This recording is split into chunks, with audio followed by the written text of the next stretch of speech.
묵상기도 하시고 교과 공부를 시작하도록 하겠습니다.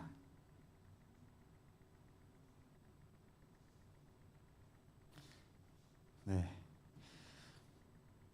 어제 저녁에 제가 교과 공부를 하면서 오늘 거를 해버렸어요. 오늘 거를. 그래서 어떻게 할까 하다가 다시 한번 우리가 리마인드 하면 좋겠고, 또 안식일에만 교과에 참여하는 분들이 있기 때문에 그냥 하자 이렇게 생각을 했습니다. 그래서 다시 한번 우리가 제 10일과 더 많은 것을 갈망함이라고 하는 주제를 함께 다시 복습하는 그런 시간을 가졌으면 좋겠습니다. 주제절 함께 읽어볼까요? 시작. 이러한 일은 우리의 본보기가 되어 우리로 하여금 그들이 악을 즐겨한 것 같이 즐겨하는 자가 되지 않게 하려 함이니. 네. 여기 고린도전서 10장에는 말씀드렸다시피 모세가 이스라엘 백성들의 출애굽 사건을 이렇게 묘사를 했어요. 그리고 나서 그들의 불순종과 또 광야에서의 40년 방황 생활도 이야기를 하고 난 다음에 이러한 일이 우리의 본보기가 된다 이렇게 기록을 하고 있는 것입니다. 본보기는 몇 가지가 있다고 그랬습니까? 네, 두 가지 본보기가 있다고 그랬죠. 좋은 본보기가 있는가 하면 나쁜 본보기가 있을 수 있습니다. 여러분들은 가정에서 자녀들에게 좋은 본보기를 보이고 계십니까? 아니면 나쁜 본보기를 보이고 계십니까? 이거 생각해 봐야 될 문제죠. 가정뿐만이 아니라 그렇다면 교회에서는 여러분들은 먼저 믿은 자로서 그렇지 못한 우리 새신자들에게 좋은 본보기를 보이고 계십니까? 아니면 안 좋은 본보기를 보이고 계십니까? 여러분, 교회 다니는 게 만만한 게 아닙니다. 교회 한 번, 두 번 올 때마다 이제 관록이 쌓이게 돼요. 여러분들이 교회를 몇 년 다니느냐에 따라서 이제 처음 오신 분들은 여러분들을 본보기로 삼을 가능성이 많습니다. 그런데 여러분들의 본보기가 어떻게 되느냐, 비춰지느냐에 따라서 우리 초신자들의 상태가 또 꼴지어지게 된다고 하는 것을 우리가 기억해야 됩니다. 여기 보니까 사도 바울은 이스라엘 백성들의 출애굽 역사를 통틀어서 기록한 후에 여기에다가 그들의 일이 우리에게 본보기가 된다 이렇게 말을 했는데, 이 이스라엘 백성들의 본보기는 좋은 본보기일까요? 나쁜 본보기일까요? 네.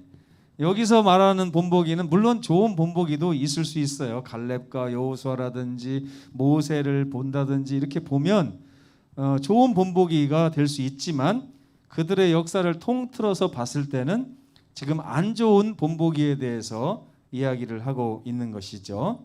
그래서 그들이 어떻게 해서 그런 역사를 만들어낼 수밖에 없었는가 하는 것을 좀 살펴보고요. 그들이 미처 차지하지 못하고 누리지 못한 그것을 오늘 우리는 누리고 차지해야 되지 않겠나, 그런 내용이 이번 교과의 핵심이라고 할 수가 있겠습니다. 깨닫기, 느끼기, 행하기를 함께 읽어보겠습니다. 시작. 이스라엘 백성들의 출애굽 경험을 통해 하나님께서 우리를 위해 준비하신 최종적인 안식에 들어가기 위한 뭘 배운다고요? 교훈을 배운다. 그들이 한 것처럼 우리도 똑같이 하자가 아니라 그들의 역사를 보면서 우리는 교훈을 얻어서 그들이 미처 차지하지 못한 것까지 우리는 획득하고 누려보자, 이런 얘기입니다. 이걸 깨달아야 되고, 느끼기. 시작. 믿음으로 인내하며 순종하는 모든 사람에게 영원한 안식이 약속되었음을 감사한다. 우리에게 지금 약속되어진 게 있다고 하는 것이죠. 영원한 안식. 하나님께서 주시려고 하시는 영원한 안식. 그 안식의 기쁨을 지금부터 우리가 누릴 수 있는 것입니다. 그 약속된 기쁨을 하나님이 주신다고 했음을 감사하면서 우리 신앙을 이어가는 것이죠. 행하기 시작. 그리스도를 통해 허락된 안식에 들어가기 위해 믿음으로 살겠다고 언제요? 오늘 결심한다. 이런 시간 됐으면 좋겠습니다. 지난 화요일 날에는 제가 출애굽 사건과 침례에 대한 이야기를 좀 했습니다. 출애굽은 침례에 대한 모형입니다. 모형. 그래서 이스라엘 백성들이 출애굽한 그 사건을 뭐와 우리가 비교해야 된다고요? 우리의 침례 사건과 비교를 해야 돼요. 여러분 침례 다 받으셨죠? 이 침례라는 게 뭔지를 바울이 보여주고 있는 거예요. 그 고린도전서 10장에 보면 그들이 모세에게 속하여 홍해를 건너므로 다 침례를 받았다, 이런 말씀이 있어요. 자, 여러분 이스라엘의 출애굽 교훈들은 우리가 이제 어제 거를 보시면 제가 좀 요약을 해놨는데, 여기서 우리가 출애굽 역사에서 배울 몇 가지 교훈을 좀 한번 생각해 보겠습니다. 이거는 침례랑 딱 일치하기보다는 좀 더 확대된 것인데 어쨌든 보겠습니다. 하나님께서 누구를 통해서요?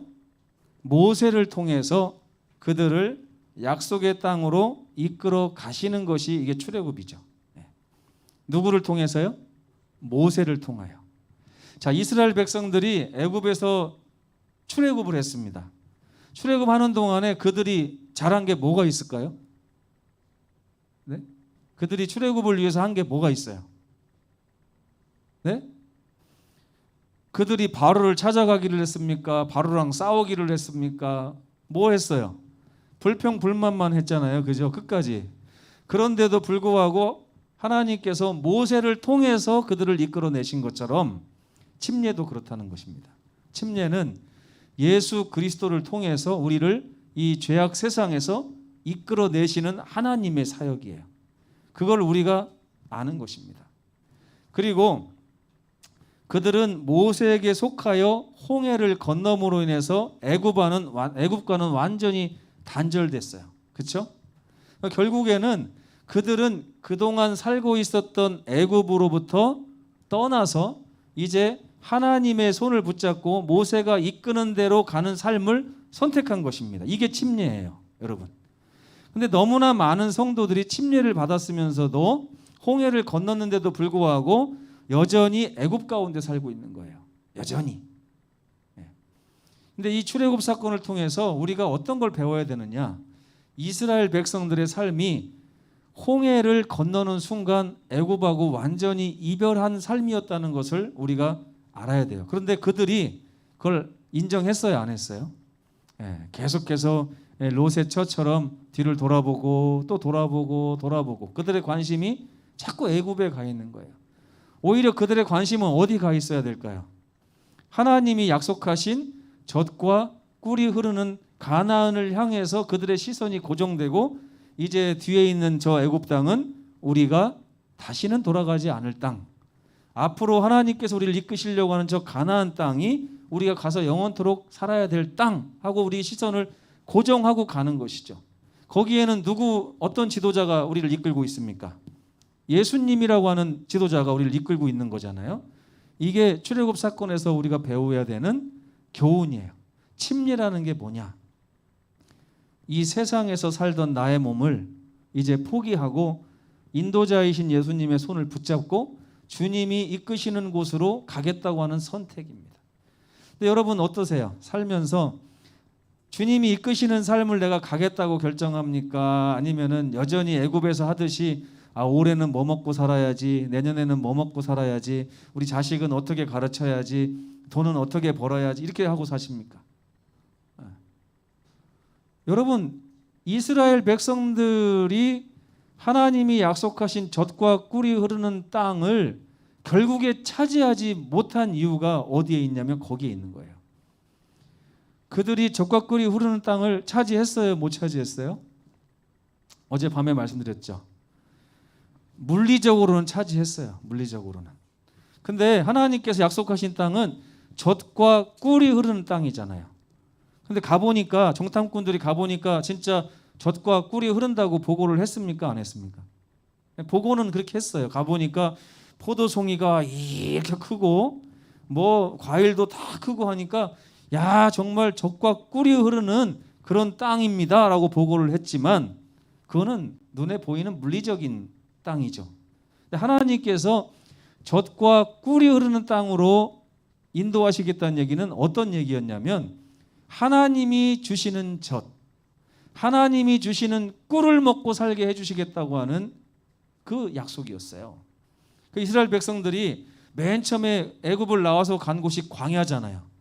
광야는 여러분들 가보셨는지 모르지만 우리 저번에 왔던 우리 미소 양 있잖아요. 이 몽골은 가면은 다 사막이고 초원이랍니다. 넓어가지고. 근데 거기 보면은 아무것도 없는 땅도 있대요. 그 땅에서 하루 이틀 사는 것도 불가능하다는 거예요. 근데 여러분 이스라엘 백성들은 그 광야라고 하는 곳에서 40년을 살았어요. 그러면 그들이 뭘 먹고 살았을까요? 하나님이 주시는 만나를 먹고 살았어요. 그러면 그들이 뭘 마시고 살았을까요? 하나님이 주시는 바위에서 나오는 물을 먹고 살았어요. 이게 바로 하나님으로부터 오는 젖과 꿀입니다. 이것을 미리 광야에서 경험한 거예요. 근데 그들은 하나님으로부터 오는 젖과 꿀이 흐르는 그 땅을 소망한 것이 아니라 애굽하고 빗대가지고 애굽보다 얼마나 더 좋은 곳일까 이런 생각을 했던 것 같습니다. 이게 출애굽 사건과 우리의 침례는 이렇게 비슷한 점이 많은데요. 여러분 지금 여러분들은 하나님이 주시는 젖과 꿀을 먹고 사십니까? 아니면 여러분이 준비한 그 세상의 음식을 먹고 사십니까? 이게 정말 중요한 질문이 아닐 수 없죠. 그래서 침례는 새로운 삶의 입구입니다. 입구. 뭐라고요? 입구. 입구 한번 들어가면 이제 그 삶을 살아야 되는데 우리는 들어갔는데도 불구하고 계속해서 애굽의 삶을 아직도 헤어나오지 못하고 벗어나지 못하는 그런 삶을 살 수가 있다는 것이죠. 그리고 출애굽 사건 가운데서 하나님께서 그 안에 성소를 두시고 계속해서 반복하면서 이스라엘 백성들이 절대 잊지 말아야 되겠다고 생각하신 게 하나 있는데 그걸 통해서 하나님이 가르쳐 주시려고 했던 제도가 희생제도죠. 희생제도. 그들은 끊임없이 이 진영 중앙에 있는 성소에다가 죄를 지을 때마다 양을 데리고 와서 양의 피를 제단에 바르고 붓고 뿌리고 그렇게 하면서 40년을 살았어요. 나중에 이스라엘 백성들이 그 제사 제도를 어떻게 오해했는지 아십니까? 내가 양을 잡으면 하나님이 용서해 주시고 내가 양을 갖다 바치면 하나님께서 내 죄를 사해 주시고 여러분 양이 비쌀까요? 안 비쌀까요? 그 당시에는 양을 다 키웠기 때문에 그렇게 비싸지는 않았을 것 같아요. 근데도 그 중에서 가장 흠없고 점없는 양을 하나님께 드리도록 이렇게 하나님께서 명령하셨잖아요. 그러다 보니까 어떤 사람에게는 그것이 때로 부담이 될 수도 있습니다. 근데 그 부담이 되다 보니까 그 사람들이 부담되는 걸 하나님께 갖다 드리면서 내가 하나님 이렇게 했으니까 나의 죄를 용서해 주시고 내가 하나님 이렇게 드렸으니까 나는 누구는 비둘기 드리는데 나는 양 드렸습니다. 누구는 양 드렸는데 나는 소 드렸습니다. 이러면서 하나님께 나의 공로를 인정해 주십시오. 이렇게 했을 거란 말이에요. 나중에 이렇게 변질됐잖아요. 그렇죠? 근데 하나님께서 그 이스라엘 백성들에게 희생 제도를 주시면서 이스라엘 백성들에게 반드시 잊지 말고 기억해야 될 것을 말씀하셨는데 그게 뭡니까? 이게 제사제도의 핵심이 뭐예요? 바로 피예요. 피. 이 피 흘림을 통해서 너희 죄가 사해진다고 하는 그 교훈을 예수님께서 또 하나님께서 백성들에게 주지시키는 것인데 그걸 잊어버렸습니다. 근데 이 희생제도를 통해서 우리가 생각해야 될 것은 예수 그리스도의 보혈, 예수님 하나님의 아들이 언젠가는 와서 우리의 죄를 위해서 대신 피를 흘리시고 그 덕분에 우리가 구원을 얻게 된다고 하는 것에 대한 상징이었어요. 상징. 예표였던 것입니다. 예표. 여러분, 이것을 우리가 오늘날에는 양을 잡아 드립니까? 안 드립니까? 네. 아마 여러분들 그 구약 시대로 돌아가서 신앙하라고 그러면 여러분 교회 힘들어서 못 다닌다고 할 겁니다.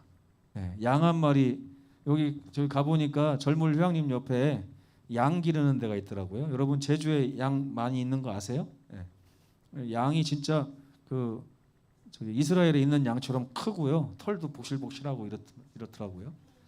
근데 그 양을 여러분 그 양을 잡아서 오늘날도 제사를 지낸다. 여러분 죄를 지낼 때마다 누구를 미워할 때마다 뭐를 이렇게 도적질했을 때마다 양을 잡아서 그렇게 한다. 고전재 집사님 몇 번이나 교회에 오실 수 있을 것 같습니까? 네? 못 올 것 같죠. 오늘날에는 그렇게 하지 않아도 돼요. 오늘날에는 그것은 표상일 뿐이고 이제 우리는 실체를 만났어요. 이미 예수님께서 2000년 전에 십자가에서 양으로 예표된 그분의 목숨을 십자가에서 주셨고 그분은 이미 보혈을 흘리셨습니다. 이제 우리는 마음으로부터 그 보혈을 받아서 그 당시 이스라엘 백성들이 양을 잡아서 하나님께 속죄했던 것처럼 우리는 예수님의 보혈을 가지고 아버지께 나가서 하나님 주님의 희생으로 말미암아 제가 나음을 입었습니다. 그러면서 주님 앞에 서는 기쁨을 누릴 수 있습니다. 돈 들어요, 안 들어요? 예? 안 들죠? 예. 그 오늘날 우리 현대인들이 제일 무서워하는 게 돈이랍니다. 돈 많이 들어가면 다 필요 없대요. 교회도 왜 다니냐고 물어봤더니 돈 많이 벌려고 축복 받으려고 교회 다닌다고 그럽니다. 근데 여러분 하나님께서 이미 이 말세에 돈을 사랑하며 이런 거 있잖아요, 그죠? 우리가 돈에 예민해질 걸 알고 그러셨는지 모르지만 이제 돈이 들지 않고요. 우리의 마음이 우리 주님과 연결되는 이 귀한 역사가 속죄 사역 가운데 필요하게 된 것입니다. 그래서 희생제도는 우리를 위해 죽으시고 중보하시는 그리스도를 우리에게 보여주는 표상입니다. 여러분 양을 잡아 제사 드리는 게 훨씬 좋은 겁니까? 예수께서 십자가에 달려 돌아가신 게 훨씬 좋은 겁니까? 네? 양 잡아서 양이 2만 마리 3만 마리 죽어도 사실은 가당치도 않은 일을 하나님께서는 양을 통해서 단지 예표하셨을 뿐이에요. 그렇죠? 근데 인간들은 그것조차도 자기의 공로로 생각할 때가 얼마나 많습니까? 그렇죠? 여러분 교회 다니면서 하나님 저 이것도 했고 이것도 했고 저 사람보다 내가 훨씬 더 많이 했습니다. 왜 나에게 이런 시련을 허락하시는 겁니까? 이렇게 하면서 하나님 원망하신 적 많죠. 이것은 예수님의 십자가의 공로를 이만큼도 이해하지 못했기 때문에 나오는 말들입니다. 예수님의 희생을 생각하신다면 우리는 내게 있는 것을 다 드려도 왠지 더 드려야 될 것 같은 그런 절절한 마음으로 주님을 섬기게 될 것입니다. 이렇게 두 가지를 지난 화요일에 배웠고요. 어제는 이제 우리에게 우리가 더 좋은 것을 갈망해야 된다고 그랬잖아요. 하나님께서 우리에게 젖과 꿀이 흐르는 땅을 약속하셨어요. 근데 이 젖과 꿀이 흐르는 땅을 저도 어렸을 때 성경을 읽으면서 저는 솔직히 이게 이해가 안 됐어요. 저는 젖이 왜 좋지? 이런 생각을 많이 했어요. 제가 어렸을 때 양을 키웠어요. 한 마리. 우유 사줄 돈이 없다고 양을 사오셨더라고요, 아버지가. 그래가지고 아침마다 되면은 양 다리를 이렇게 나무 두 개에다가 묶어놓고 젖을 짜라고 하는데 저는 이게 남의 살 만지는 걸 별로 잘 못해요. 막 젖을 짜는데 이거 안 먹고 싶고 그래가지고 어떨 때는 막 목장갑을 2개 겹쳐서 끼고 젖을 짜갖고 이렇게 먹었는데 맛도 별로 없어요. 그런 상황에서 성경을 읽는데 젖이 흐른다니까 안 좋더라고요. 저는 안 좋아요. 근데 제가 좋아하는 게 있었는데 그건 뭐냐면 꿀이었어요. 꿀. 우리 아버지가 꿀을 사줄 돈은 없고 벌통을 사오셨더라고요.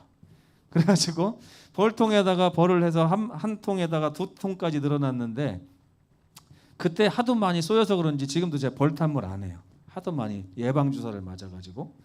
근데 어쨌든 그거를 한동안 이렇게 놔뒀다가 한번 뚜껑을 탁 여는 날에 여기 가서 쫙 구경하면은요, 이게 훈증기로 아버지가 막 뿌려서 벌을 쫓은 다음에 그걸 쫙 꺼내면 꿀이 뚝뚝 떨어지는데 왜 이렇게 맛있어 보여요? 그러니까 제가 이걸 읽으면서 반은 좋고 반은 안 좋네 이렇게 생각을 했어요. 근데 여러분, 저는 그렇게 이해를 했는데 하나님께서 저와 여러분들에게 약속하신 젖과 꿀이 흐르는 땅, 이게 그렇게 젖과 꿀로만 생각해서는 안 돼요. 도대체 하나님이 우리에게 주시려고 한 그 땅이 어떤 땅이냐? 젖도 하나님이 준비해 주시고 꿀도 하나님이 준비해 주시는 그런 땅이라는 곳입니다. 그 이스라엘 백성들이 광야에 들어갔을 때 아까도 말씀드렸다시피 그들은 농사진 거 먹었어요?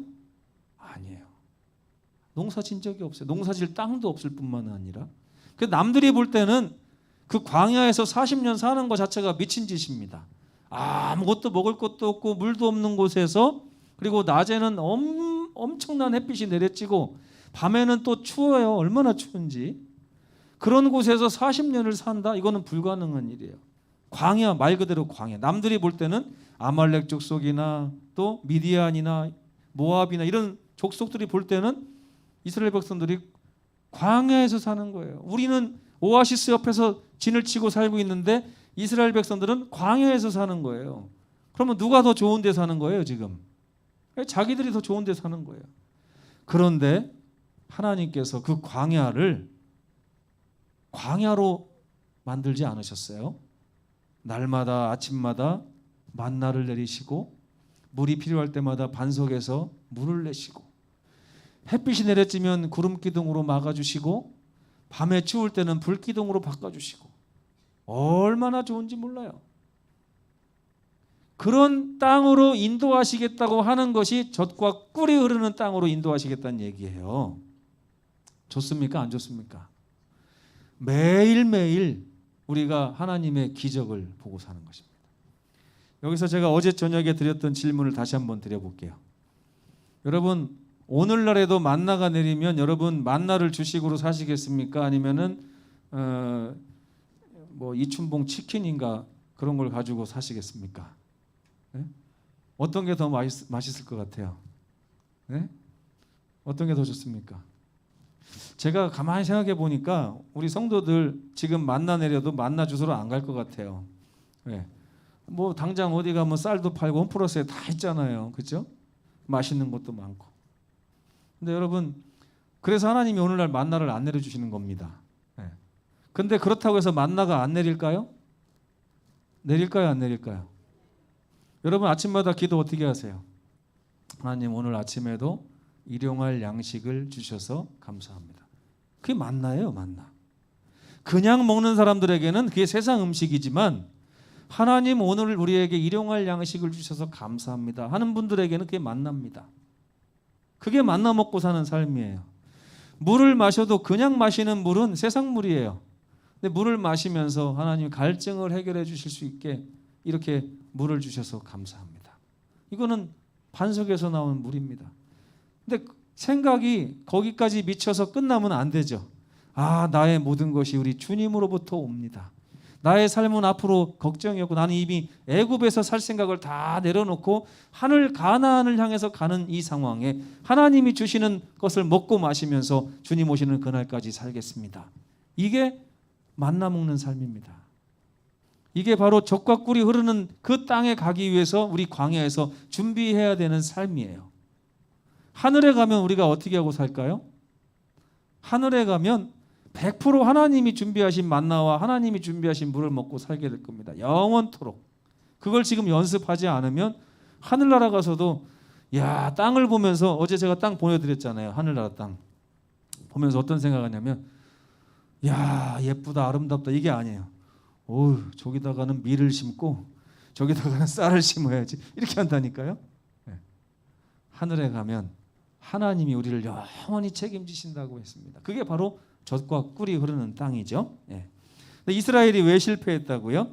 그들과 같이 우리도 복음 전함을 받은 자이나 들은 바 그 말씀이 그들에게 유익하지 못하는 것은 듣는 자가 믿음과 연결시키지 않았기 때문이다. 믿음. 여러분, 이 세상에 우리가 만나를 먹고 살고 하는 반석의 물을 먹고 살기 위해서는 믿음이 필요합니다, 여러분. 그렇죠? 기도하지 않아도 아침 먹을 수 있어요. 그렇죠? 맞습니까? 그렇기 때문에 그 일반적인 음식을 만나로 바꾸기 위해서는 믿음이 필요한 거예요. 믿음이. 똑같은 햄버거를 먹어도 이게 하나님이 주신 만나인지 세상의 음식인지를 구별할 수 있어야 이게 믿음입니다, 여러분. 근데 그 사람들이 왜 실패했느냐? 믿음과 결부시키는 일에 있어서 실패했다는 거예요. 저는 어렸을 때 여호수아가 부족해서 그들이 실패한 줄 알았어요. 예수님이셔야 됐는데, 모세의 부족함 때문에 이스라엘 백성들이 실패한 줄 알았습니다. 근데 사도 바울은 그들이 실패한 이유를 모세와 여호수아가 연약해서 그랬다고 기록하지 않습니다.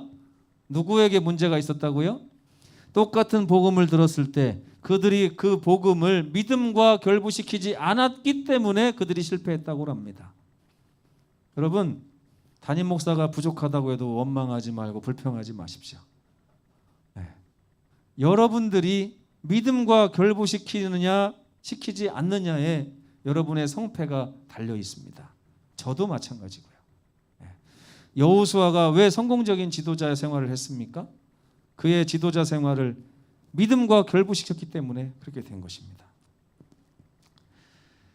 그래서 오늘 결론은, 오늘날 너희가 그의 음성을 듣거든 너희 마음을 완고하게 하지 말라. 오늘도 우리 정장로님이 말씀을 준비하셨는데 이 말씀이 나옵니다. 그의 음성을 들을 때 반응할 줄 아는 그런 성도가 되어야 됩니다. 하나님께서는 우리에게 더 좋은 것을 갈망하며 살으라고 그래요. 앞으로 우리에게 주실 젖과 꿀이 흐르는 그 땅을 바라보며 갈망하며 살으라고 합니다. 그런데 너무나 많은 성도들이 자꾸 롯의처처럼 뒤를 돌아보면서 여전히 애굽에 있는 것이 더 좋다고 착각하면서 사는 거죠. 여러분, 어느 방향을 보고 사시겠습니까? 어느 것을 먹고 사시겠어요? 맨날 인스턴트 식품 먹고 살고 그러지 마시고, 그 인스턴트 식품이라 할지라도 만나로 바꿔가지고 먹고 사시고 마시고 그러시면 정말 좋겠습니다. 그래서 더 많은 것을 갈망하라고 하는 하나님의 음성이 오늘 우리 모든 성도들의 마음에 정말 싹이 나고 확 새싹이 나는 그런 놀라운 역사가 일어나기를 간절히 바랍니다. 묵상 기도하시겠습니다.